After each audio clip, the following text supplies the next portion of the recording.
Professor Cho-Yun-Yong's Learning in Our Language.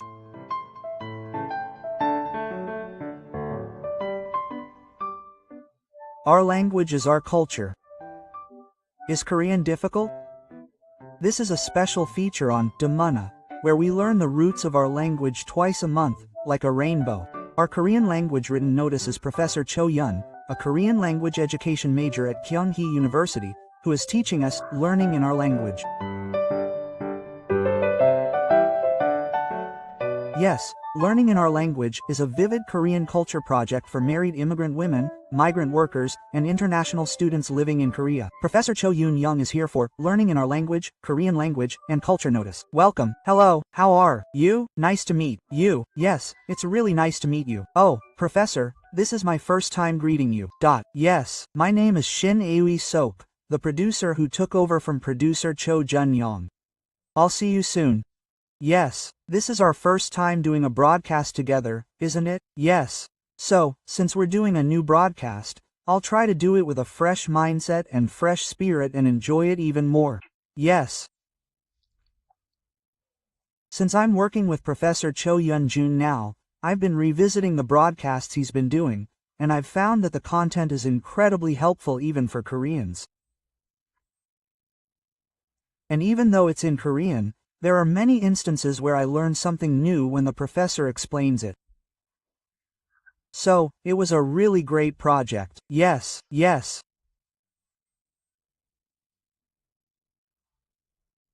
So, while it's fundamentally helpful for those teaching Korean, those learning Korean, and those who are foreigners or international couples in Korea, there's actually a lot of content that Koreans need to know first.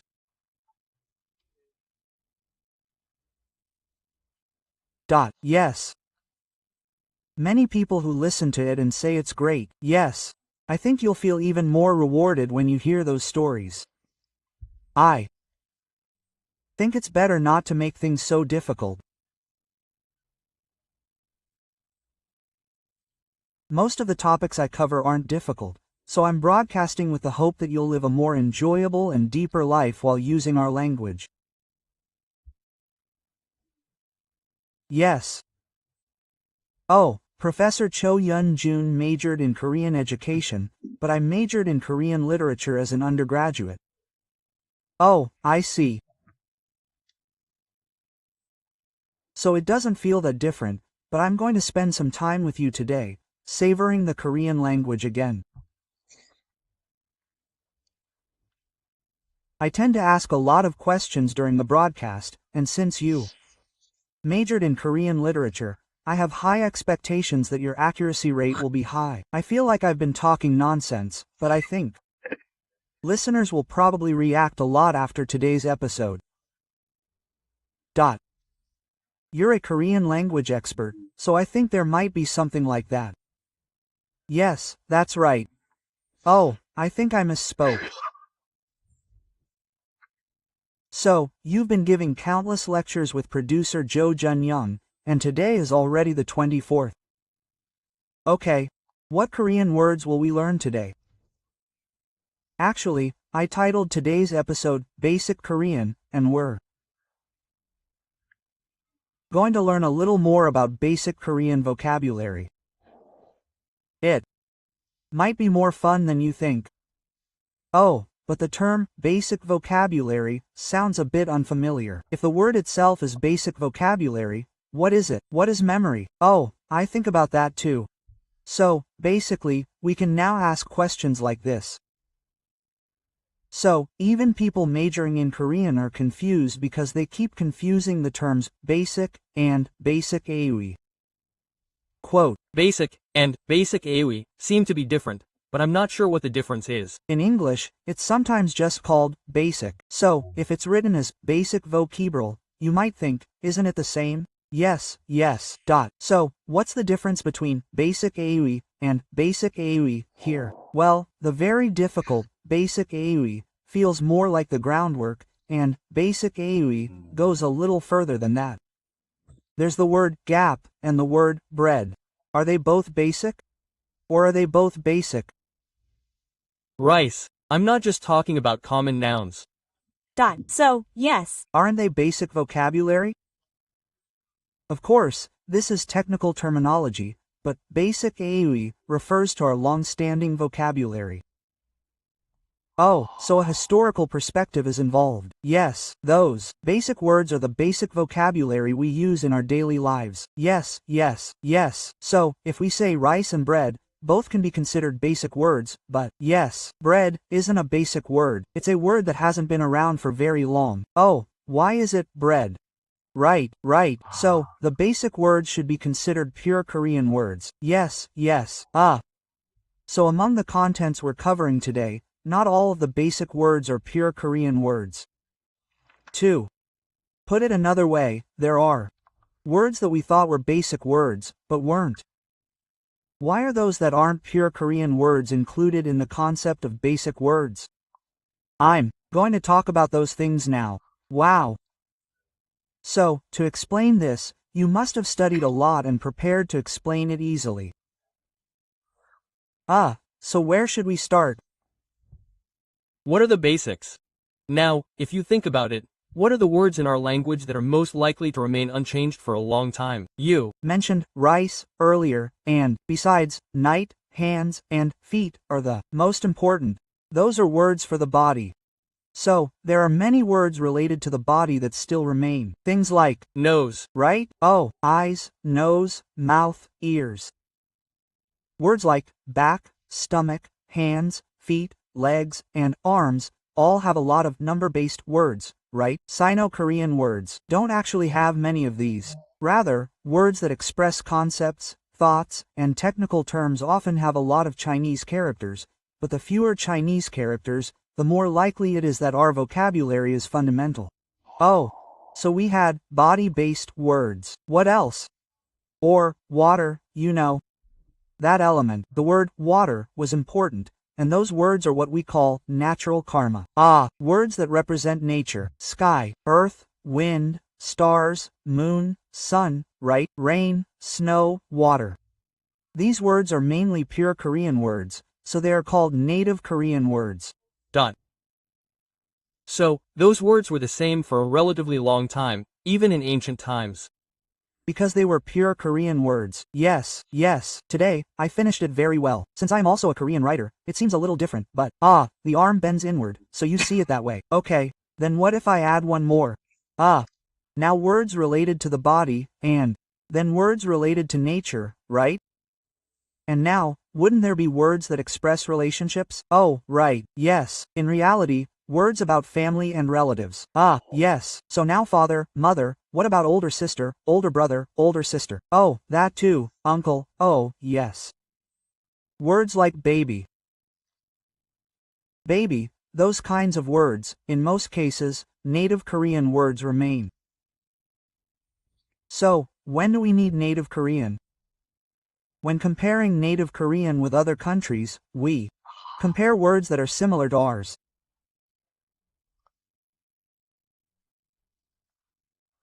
For example, when comparing English and German, we compare words like 친자고, pronounced chin, heidol, pronounced mom, and byul, pronounced heidol, or byul. If they're similar, we say they're from the same family. Professor, when I read a book about that news, I approached it from the perspective of comparative language. There was a Mongolian word for dad, pronounced dad, and a Korean word for dad, pronounced pa, that had a similar pronunciation. I remember hearing that. You kept asking interesting questions. Yes. Actually, are dad and mom similar in every country? Yes. Oh, that's why that word doesn't really apply when comparing the belly part. So, the sound that young babies can make the most comfortably is the lip sound. So the kids pronounced it like this, but now mom and dad are mistaken. Oh, that's why they called me. Oh, so smart. Oh, that's right. We're different, right? In most languages, if it starts with a nasal consonant, it's dad. And if it starts with a pup, it's mom. There are cases where it's the opposite, but it doesn't really make sense to say that pa mai is similar. Oh, and comparing them doesn't work. Because in English, we say papa mama too, right? So, you can't say that we need English because we said it. right? And in Chinese, it's also written as parents. So, bu means father, and mom means collecting. Since they all have nasal consonants, and many languages have nasal consonants, it's a bit difficult to compare them with that, but other words might be possible now. For example, words like sister aren't easy to pronounce, right? Sister. So in Korean, we can say things like, sister, I went to Japan and they pronounced it as wife, or things like that. They're similar, but when it comes to mom and dad, we have to avoid that the most. There's no comparison. Mieum is similar in all languages. So, if you look at it one way, unium, mom and dad, appears in any language around the world. So if we interpret it incorrectly, it could be like, all of humanity is one family. It could be a bit like, well, it could be one family, but when comparing language lines, if we say, so, I went there and it's similar, and, so, I guess it's the same as our language, there are cases where there are misunderstandings. Words like son and such are difficult, son. But now we have the back sound, and in Japan, there are similar words like oto, auto, which have different meanings, but yo, hyong, which means younger brother. We're researching why they're similar. Anyway, the pronunciation for dad, ma, is like and if you raise children like this, they'll only ever say something like that. Oh, I see. Okay, I understand. So, the basic language of our ma that this professor mentioned, the fundamental language that we're talking about today, is the reason that the first things like ko and ko haven't changed and have come to this day is because they're irreplaceable? I think it's because they're the most used. Usually, those words contain emotions. So, those words don't change much, but today, I'd like to share one thing with you, a bit from the other side. What exactly is a native language? Is there something that can truly be called a native language? These are things that are a bit worrisome now. So, if you look at it, when we talk about family or nature, or things like that, like the sky, the moon, the stars, the sun, those are our words, but there are also some that aren't our words. So, among the words that describe nature, what are the one or two words that we use most often? Question mark. We've talked about nature, water, wind, and all that. And, among trees, right, when we look at trees and flowers, there are so many Chinese characters in our language. To those people who say, wow, there are so many Chinese characters in our language, I really have to tell you this. Those are difficult words. Most of the words we use frequently in our daily lives are native Korean words. So, today's story starts with mountains and rivers. Mountains and rivers. Yes, mountains and rivers are not Chinese characters. The words mountains and rivers are clearly natural words that are very close to us and are words we use all the time, but that's my concern with Hanja. Why is it Hanja? Exactly. So, what's the reason? So, this is now for your ears, and I'm sure politicians and those listening on YouTube don't know this well, but since I haven't properly explained everything, our host naturally has to answer everything.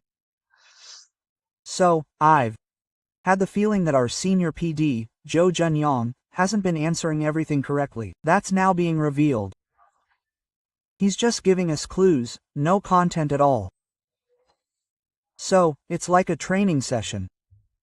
Giving out all the answers probably wouldn't be fun. So the listeners say they're competing with me to be the host.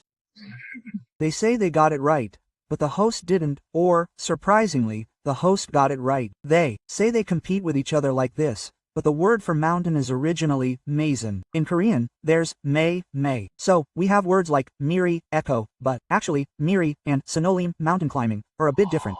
Miri and synonym mountain climbing are words that suddenly come to mind, but what's the difference? Miri, echo. Miri is something that comes back on the opposite side, right? That's miri, echo, and synonym mountain echo is something that, when I look it up, I find that it's sometimes called sonulum, mountain echo, but there are also cases where the mountain itself resonates, or when there's a sound like jung, a tingling sound, or when winter passes by and that kind of feeling is felt, and that's also called sonolim, mountain climbing. So, I thought it was just the name of a singer, but the singer is also a really great singer. That was an amazing olim echo. Yes, that's why sanal nim. I look up dictionaries a lot these days.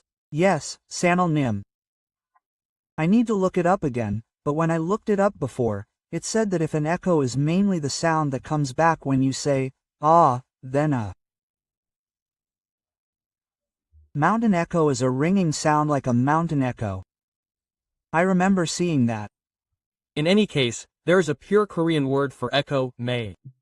When we say mei in meigwon, mei is probably a type of mei, quote. But when we say san, now, we don't say mei, quote, right? So why is that? That's my question about the sound. So, is a native Korean word, and while most of those words are native Korean words, some words are not. That's the point today. Which words have escaped their native Korean meaning? Oh, and why and for what reason did that happen? That's the beginning of the investigation. Yes, that's right. So my answer is, I don't think I can take today's first question too seriously, so, yes, I think it has to do with place names. Place names? Yes. So, there are two events we need to remember during the Zhongguang era of Silla. During the reign of King Zhongdu of Silla, place names were mainly changed into Chinese characters. So, during the reign of King Zhongguang of Silla, the most important place names were mainly land names, and then things like Sanrium and Gangrium. So they changed the Chinese characters for mountains like Namsan, Bukhansan, Namhansan, and Wenhaksan. Yes, I think that naturally and gradually solidified after that. Things like going to the mountain or the mountain being over there.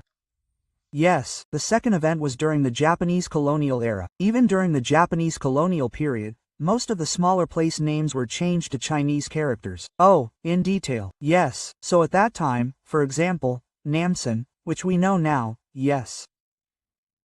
Of course, most of them would be in the south.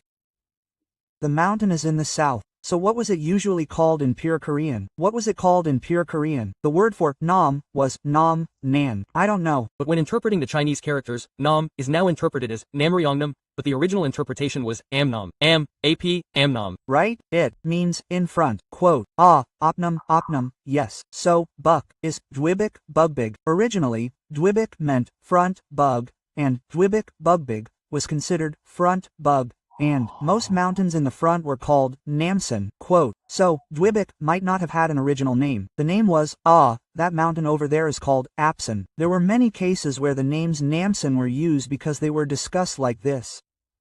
So, naturally, I think the names may change to San. Similarly, even in Middle Korean, do you know the Korean word for gang? What was gang? What was it called? It wasn't nay, but mi? Garam.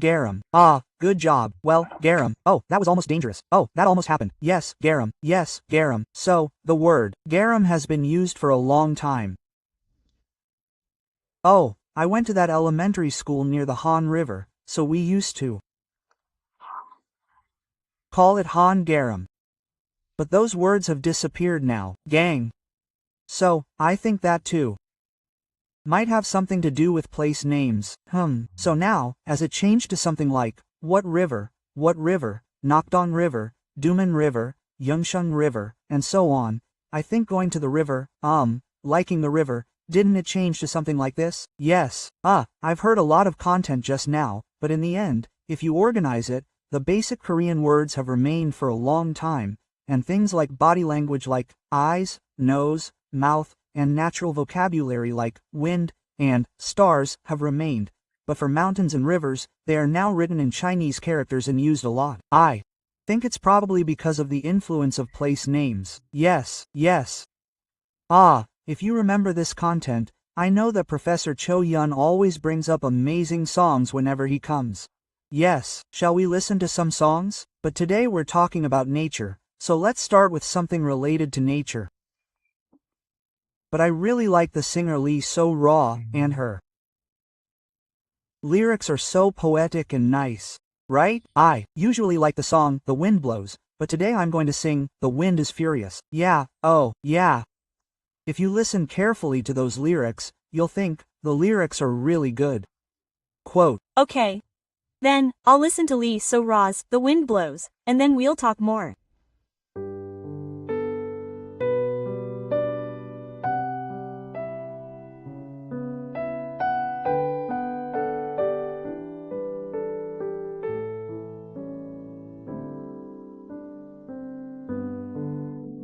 I see the wind.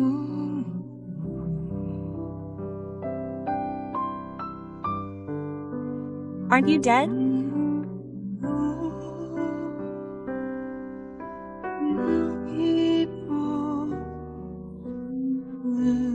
Deep in the night, your face suddenly comes to mind.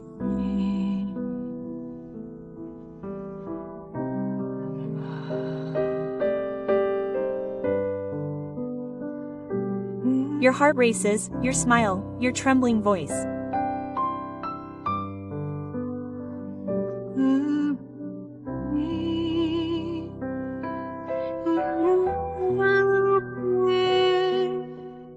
My heart, frozen by our many wounds, wrapped around it.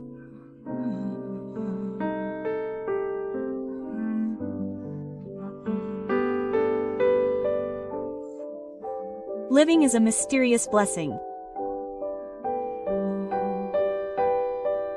There's a clear reason why.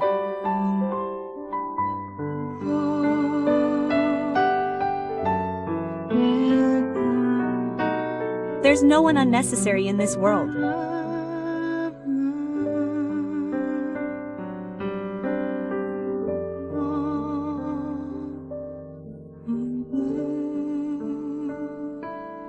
Everyone, open your hearts.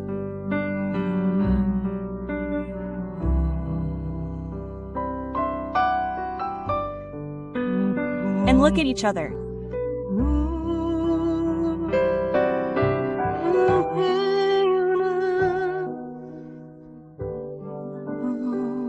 We're born from this separation. Let's hold hands.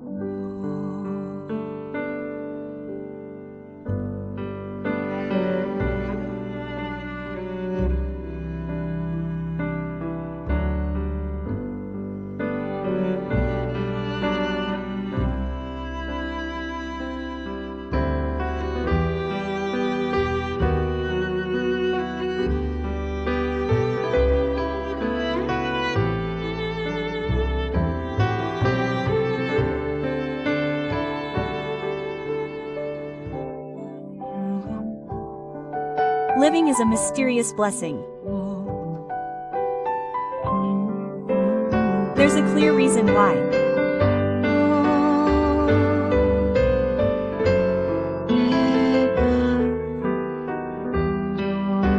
There's no one unnecessary in this world.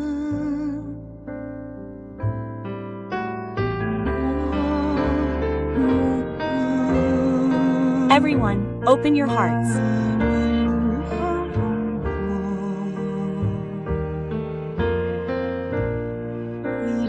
And look at each other.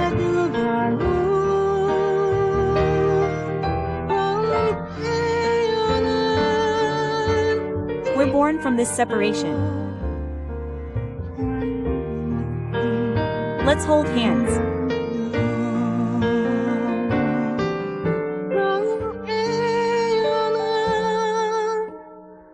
We're born from this separation.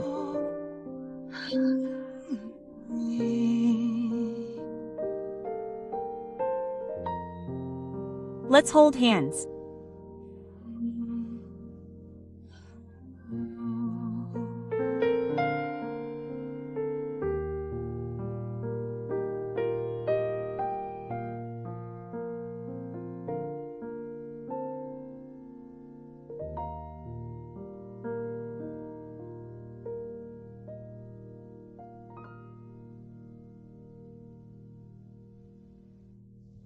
Yes, Lee So Ra's The Wind is Furious. Yes, we attended this lecture with Professor Cho-Yen-Yong at his recommendation. We're all here with Professor Cho-Yen-Yong, a professor of Korean language education at Kyunghee University, who is promoting our language, and culture like a rainbow. Today, we're in the 24th session. Let's start with the basics. Native Korean words. Professor Cho explained that the basics include unchanging Korean body words, natural Korean words, and family. He organized them like this. So, you brought in the family-related vocabulary because it hasn't changed over time, right? Yes, that's right. When comparing the basics, we compare the words related to family and kinship. If they're similar, except for dad and mom, we can say, this is a language of the same family.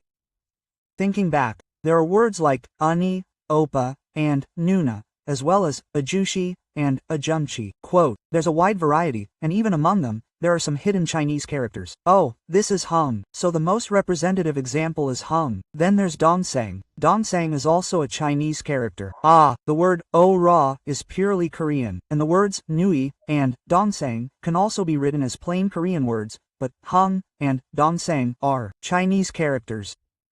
And of course, aunt is also a Chinese character, but in cases where aunt is a bit further away, we usually use ajume and ajume in those cases. But here, the fact that hung and dongsang are Chinese characters is very unique. In reality, who uses the word hung to whom? It's a word used when a dongsang or someone younger than you speaks to someone older than you. Yes, that's right, but in our country, hung is a very unique word. In fact, it's not only used between men. This is why I think this is a word that I really need to explain to foreigners, especially those in international marriages.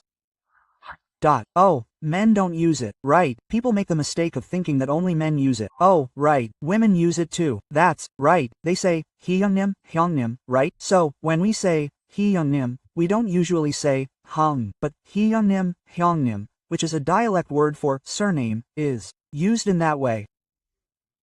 So, we don't really use it when talking about the same surname, but when it comes to same surnames, women usually use hyungnim, hyungnim, not just when they're young, but when they're newly married, or even when they're in the neighborhood.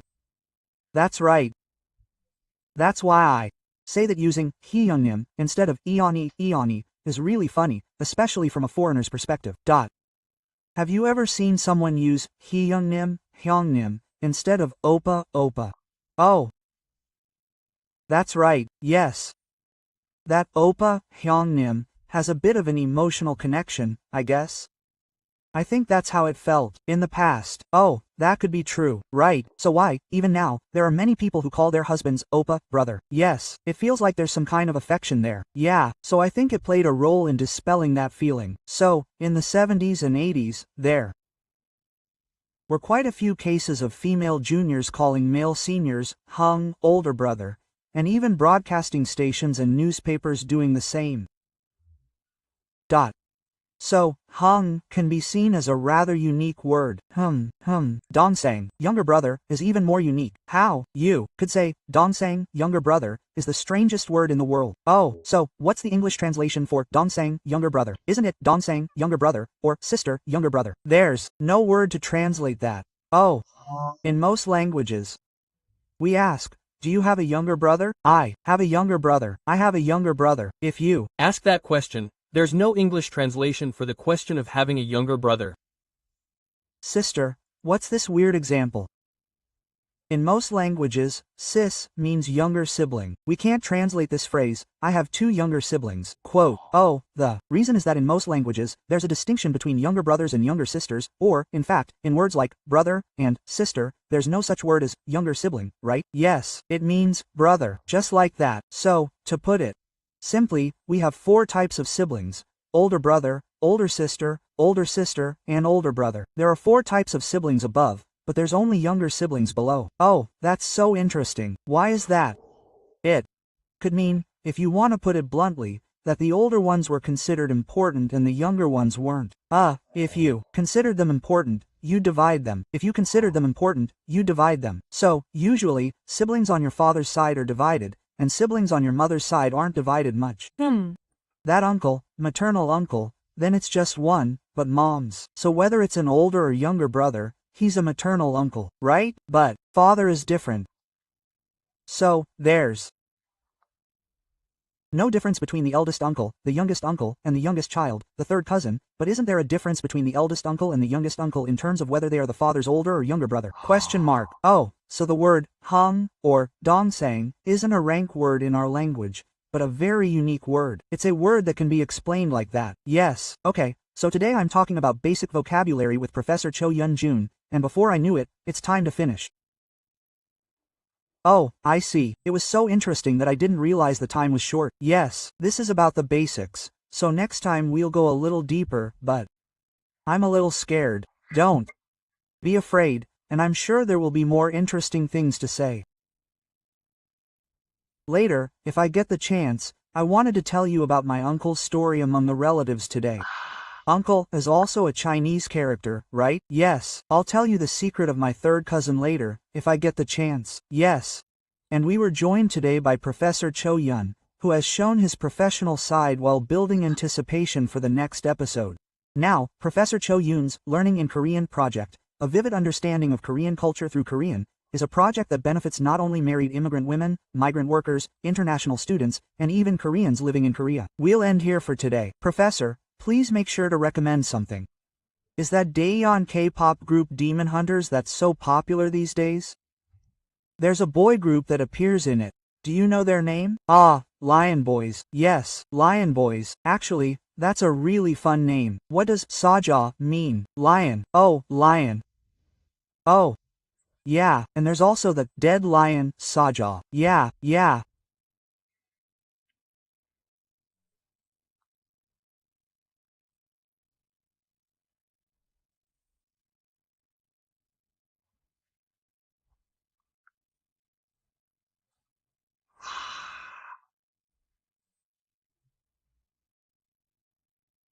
Actually, those two are probably homophones, because the picture behind it is a lion.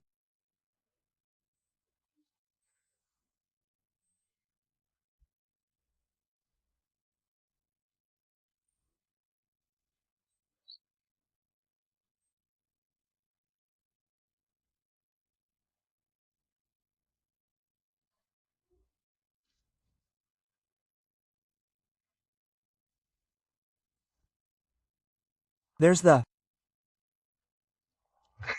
Oh, I'll finish it, everyone. Yes. See you next week. Thank you. Yes, thank you.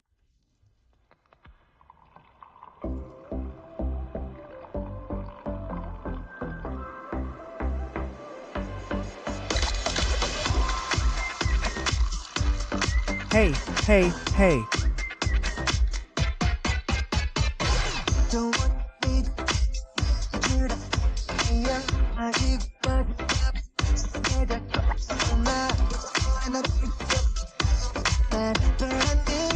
Drink and drink, but it all sucks without getting hurt.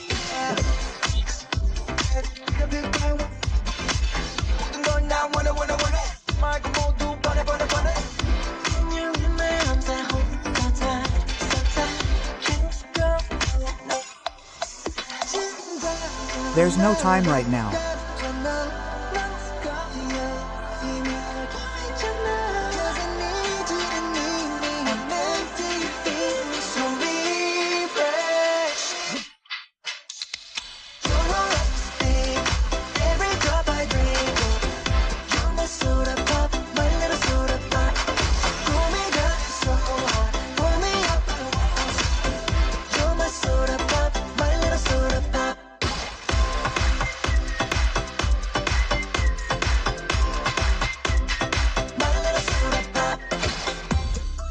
In my dreams, you.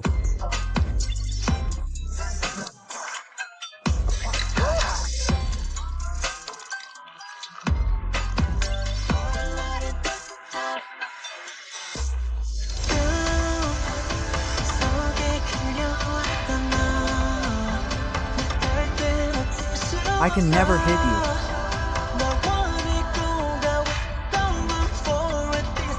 For the over.